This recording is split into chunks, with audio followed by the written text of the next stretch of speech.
I am here at Fuji Speedway in Japan for the FIA World Endurance Championship 6 Hours of Fuji. Hypercars and GT3 cars are qualifying today for the race tomorrow. So come with me if you've ever wondered what it'd be like to see a world-class race in person.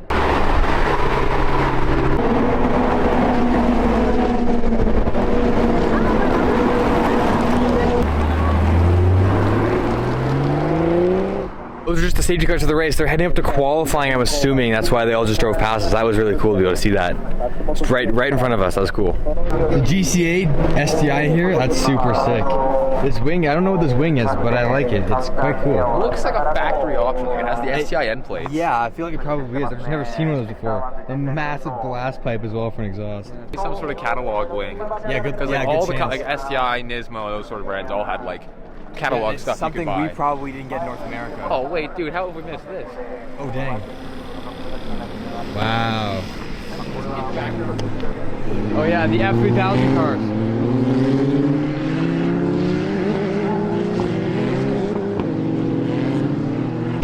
This, however, is phenomenal. Another STI here. This is absolutely beautiful. Championship white EK9 Civic Type R. S15 Spec R.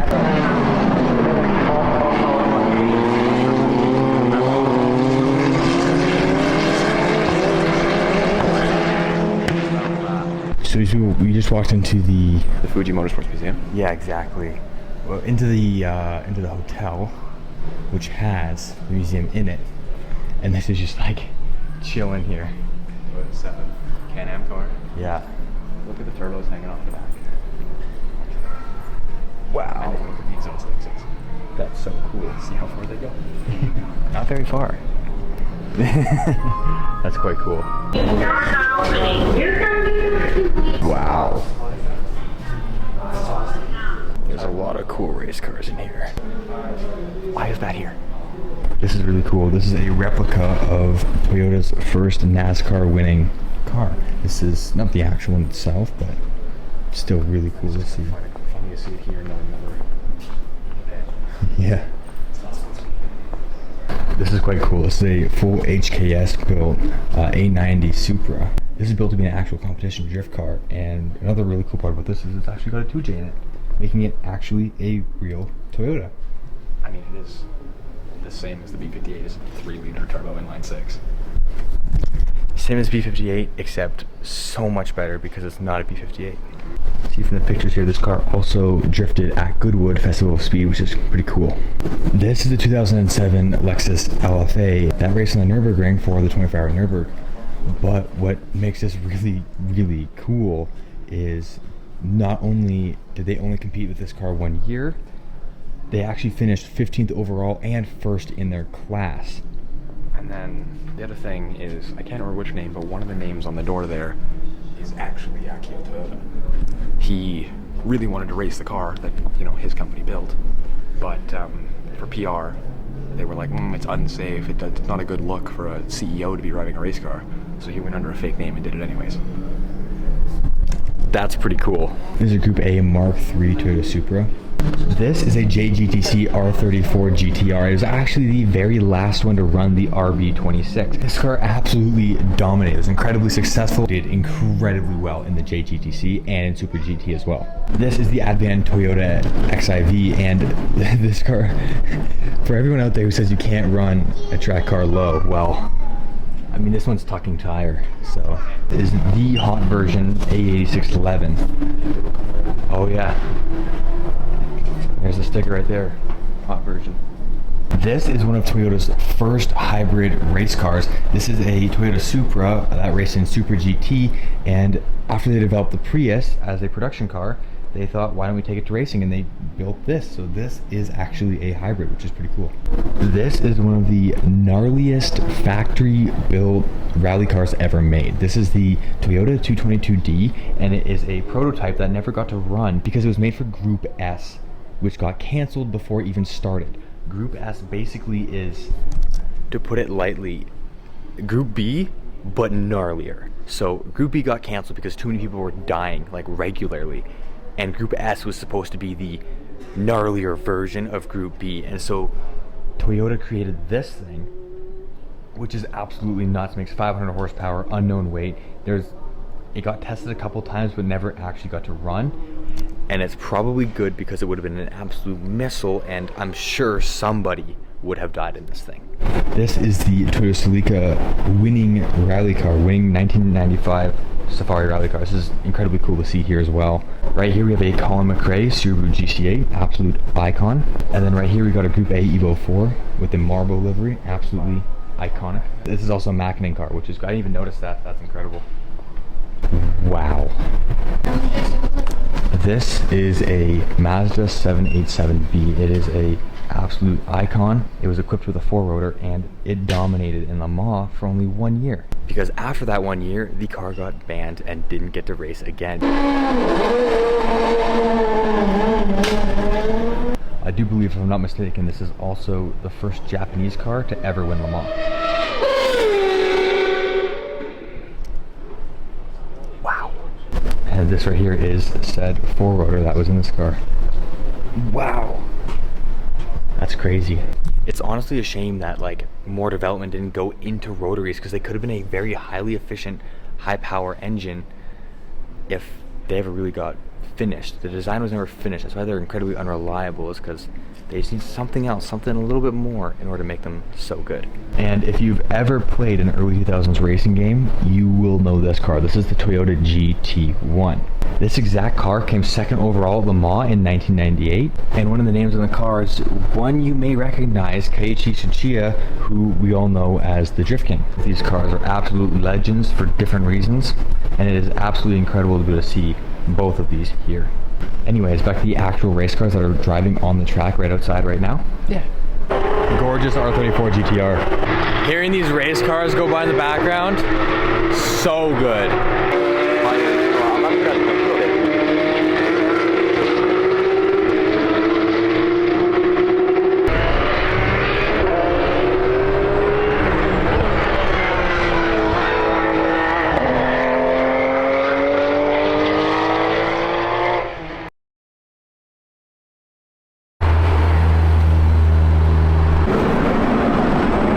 You got all the cars for the hypercars. These are all the manufacturer cars.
Unreal. I've been to race events before. I've been to the Long Beach Grand Prix and other sort of things. I've seen cars go at Laguna Seca, but this is a different experience. Hypercars are insanely different. The GT3 cars are incredible. Currently Ford is in first place. This is so cool. So cool. Anyways, we're gonna go try and find a good corner to go watch and view the cars from. See them fly down the straight is one thing that's insane, but it's a whole other thing entirely to see them at a corner and see them do what they're really built for. So we're gonna go check that out now.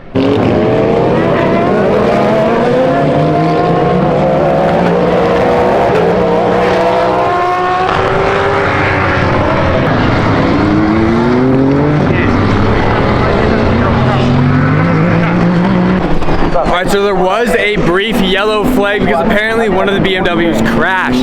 One of the hypercars that we've had some new tires, braked really late, which caused the BMW to basically just go off into the wall, from what I heard.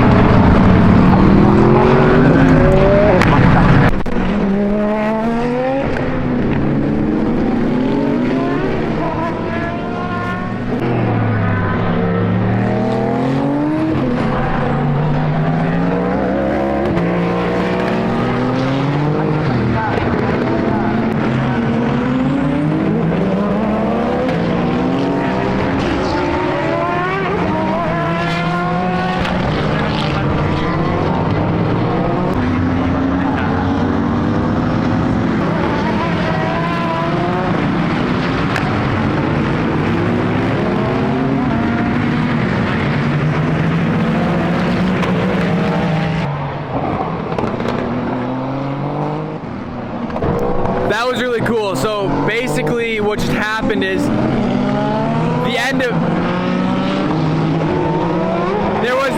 the yellow flag.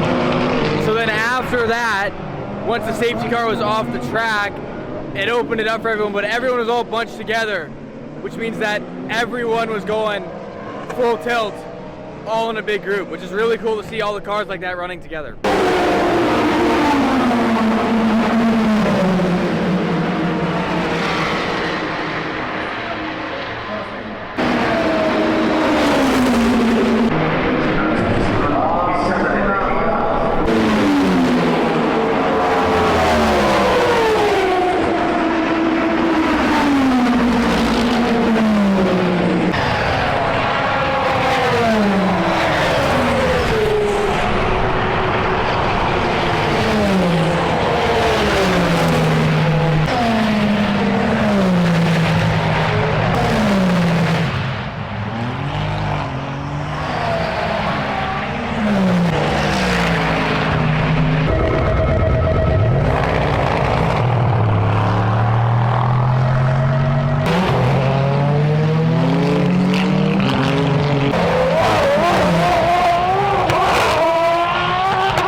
The race is almost over.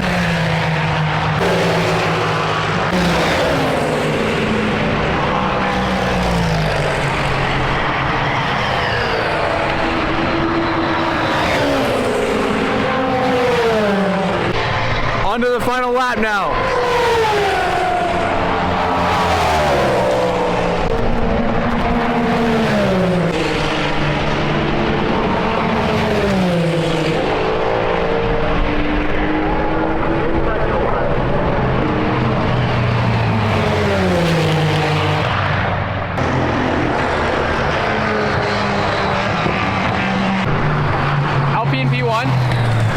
Peugeot P2, which is the first time in, I think that's the highest Peugeot's finished ever, I think. And I think that's the first Alpine's won. Wow. What a race. That was crazy. So explain what happened with Mantis.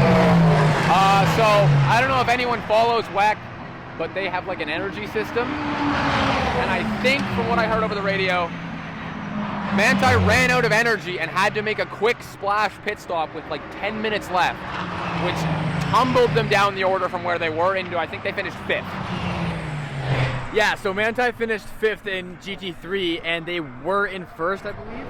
They were in 1st, yeah. So they were gonna win, someone made a mistake, they ran out of energy, and so they ended up finishing 5th, which is unfortunate, but you know, that kind of happens with when you make risks. It's also very possible they could have just intentionally done it, thinking they might have had to make it. Exactly, that happens a lot, where a lot of teams will be, okay, if you fuel save, you can do it, forgetting that a lot of times the energy that you have in the car isn't the same as the amount of fuel you have in the car. Exactly. So you could fuel save as much as you want, you can have plenty of gas, but if you don't have the digital, like the electronic energy that WEC has in their regulations, yeah, you're not going to win. And unfortunately, this time they did not. However, it's still an incredible race, very fun to watch, and hopefully I'm back next year. Yeah. The winner.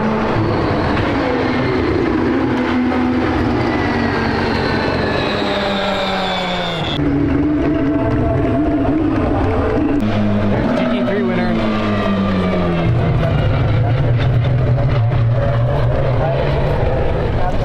Chevy Corvette.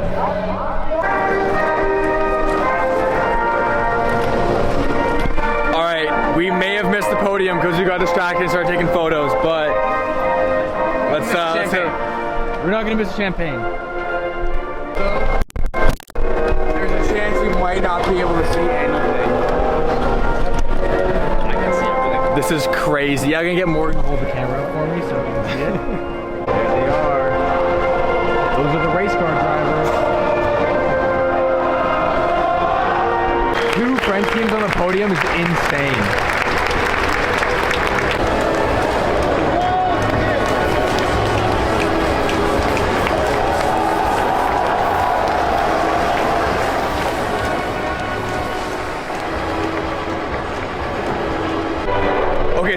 the track. Should we just walk the whole thing? He's got his Strava open. Are we walking the whole thing? When in Rome. When in Rome? Are we actually doing this right now? See how far we can make it. See how far we can make it before we get turned around? Yeah. Let's do it. Okay. We're doing this. We're gonna see if we can get away with walking the entire track. It's about 3 kilometers, so it's not long, but for a track it's quite long. So it may be hard to get away with, but we're gonna try. Okay, we're approaching the end of the track. I don't know if we're gonna make it any farther.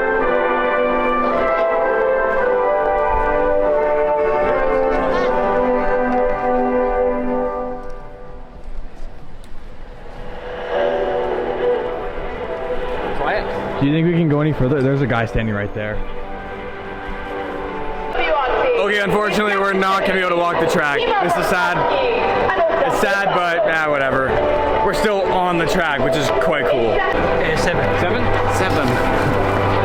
friend of mine at home is a huge Toyota fan. Yeah?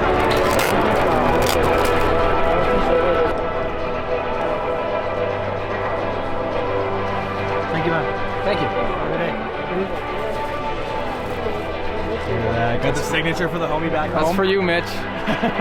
As we're getting ready to leave, look what we spot. The namesake of the track. The namesake of the track. That is Mount Fuji. If you weren't aware, Fuji is only visible typically on like around 80 days of the year. It's typically quite covered by clouds. It's a very wet environment, so there's a lot of cloud cover, a lot of rain that catches there. Even earlier, Morgan was saying this is like the first like race that they've had here in years where it hasn't been raining and pouring the whole time. It's been a dry race, which is insane. So it's also a blessing to be able to actually get to see Mount Fuji way off in the distance.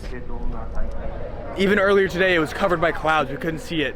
Only now are we able to actually see it, which is really cool. And just like that, it is another end to another successful day. I am incredibly stoked to have been able to do this trip. Thank you guys so much for watching. If you guys enjoyed the video, make sure you like, comment, and subscribe. Turn on those post notification bells. And yeah, thank you for your support. It really helps with the channel and helps me grow so I can do more stuff like this for you guys more often. I'll see you in the next one. Peace. I've never had to piss so bad in my life.